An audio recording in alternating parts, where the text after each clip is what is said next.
প্রত্যেকটা ইলেকশনের আগে আমরা যেটা বলেছি, আমরা সাধ্যমতো তার যে মেন কি পয়েন্টগুলো আমরা করেছি। এবং আজকেও যে বলা হলো লক্ষ্মীর ভাণ্ডার, ফেব্রুয়ারি মাস থেকেই তারা পাবেন। 500 টাকা করে বেড়ে গেল সবার জন্য। ধরুন সিভিক, গ্রিন পুলিশ, গ্রামীণ পুলিশ, আইসিডিএস, আশাকর্মী থেকে শুরু করে প্যারা টিচার, টিচার, শিক্ষাকর্মী, শিক্ষাবন্ধী, সব নানা রকম আছে যেগুলো অলরেডি বলেছে, এগুলো তো যুক্ত করা হয়েছে। প্লাস আশারা মেয়েরা যারা কাজ করে এবং আইসিডিএস, আমি মনে করি যে ওদের মাতৃকালীন ছুটিটা পাওয়া উচিত। যদিও এটা একটা প্রজেক্ট, এটা সরাসরি গভর্নমেন্টের চাকরি নয় আশা, এটা একটা প্রজেক্ট। গভর্নমেন্ট অফ ইন্ডিয়া অনেক সময় প্রজেক্ট শুরু করে কিন্তু শেষ করে না, তখন তারা কোথায় যাবে? আশাকর্মীরা আমি যখন ক্ষমতায় আসি শুনেছিলাম গভর্নমেন্ট অফ ইন্ডিয়া 800 টাকা করে মাইনে দিতেন, মানে মান্থলি দিতেন একটা সাপোর্ট, কিন্তু সেটা বন্ধ করে দিয়েছিলেন। তখন আমরা 2500 টাকা বা 3000 টাকা এরকম করে দিতে শুরু করি। তারপরে ওরা একটা ইনসেন্টিভস পায়, সেই ইনসেন্টিভসের টাকাটা 60% না 50-50% মতো ভাগাভাগি আছে, তার মধ্যেও আমাদের প্রায় 2500-3000 টাকা পড়ে এবং ওরা 5500, 7500, 8000 অলরেডি পায়। এবং তাছাড়াও ইনসেন্টিভ যখন দেওয়া হয় সেই টাকাটাও আমাদের দিতে হয়। তাছাড়াও ওরা যদি এক্সট্রা কোনো কাজ করে সেখানে তারা একটা ইনসেন্টিভ পায়, সেটা ডিফারেন্ট থিং। কিন্তু ওই যে মাইনে হিসেবে যেটা আমি আপনাদের বললাম যে একটা টাকা হিসেবে লামসাম যেমন 800 টাকা করে মাত্র পেত, তারপর টোটালটা বন্ধ করে দেওয়া হলো।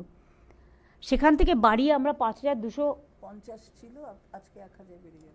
হ্যাঁ, এটা কিন্তু ইনসেন্টিভ ছাড়া, প্লাস ইনসেন্টিভ বাবদ আমাদের বছরে 2500-3000 সেটাও আমরা কন্ট্রিবিউট করি।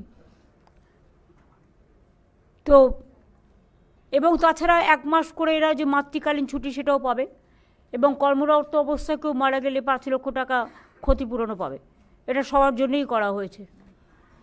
গিগ ওয়ার্কার আপনারা জানেন, ডেলিভারি বয়, গার্লস যারা আছেন তারা অনেক কাজ করে, সবার বাড়িতে বাড়িতে হোম ডেলিভারি করে, তাদের কোনো সুরক্ষা নেই, সামাজিক সুরক্ষা। এবং কোথাও আজকে এখানে কাজ করছে, কাল ওখানে কাজ করছে, এটাও একটা আনসার্টেনিটি অফ দ্য লাইফ। আমাদের সামাজিক সুরক্ষা যোজনা আছে, আমরা এখন থেকে তাদের বলবো, আমরা একটা পোর্টাল করে তাদের অ্যাপ্লাই করতে সুযোগ দেব, যাতে তারা অ্যাপ্লাই করতে পারে। অ্যাপ্লাই করলে একটা সার্ভে হবে, তারপরে গিগ ওয়ার্কারদের সামাজিক সুরক্ষার অনেক সুযোগ আছে, সেই সুযোগগুলো তারা পেতে পারে। কেউ মেয়ের বিয়ে দিলে 2 লাখ টাকা পায়, তারপরে অসুস্থ হলে পায়, তারপরে মরে গেলে পায়, এরকম নানা রকম সুযোগ সুবিধা আছে। তাছাড়াও দেখুন এবারে গ্রামীণ অর্থনীতিতে, আগেই আমরা কৃষক বন্ধু 10,000 টাকা করে দিই, যার 1 একরের বেশি জমি আছে, যার তার অনেক কম, তারা 4000 টাকা করে পায়। এবং আজকে ক্ষেত মজদুরটাকে সংযোজন করা হলো, এটা একটা বলতে পারেন এটা একটা বিরাট পদক্ষেপ। বিশেষ করে অনেকে আছে যাদের জমি নেই কিন্তু অন্যের জমিতে চাষ করে, তারা কিন্তু চাষটা করে, কিন্তু তাদের জন্য 4000 বছরে 2000 করে দুবারে দেওয়া হবে, রবি আর খরিফ মরশুমে, সেটাও করা হয়েছে। এছাড়া অনেক গরিব চাষি আছে যারা পাম্পে করে জল তোলে বা ধরুন নলকূপে জল তোলে। গভর্নমেন্টের খরচাটা ছিল 1,500 থেকে 2,000 টাকা মাসে, আর প্রাইভেট থেকে নিলে ওটা 2500-3000 টাকা হয়ে যেত। ফলে ওরা এক্সপ্লয়েটেডও হচ্ছিল, সেই জন্য তাদেরটা পুরো ফ্রি করে দেওয়া হলো, অর্থাৎ 1 পয়সাও এর জন্য দিতে হবে না। এটা একটা চাষি ভাই বোনেদের কাছে, এবং বিশেষ করে যারা গরিব চাষি, যারা পারে না জোগাড় করতে, তাদের জন্য একটা বড় পদক্ষেপ।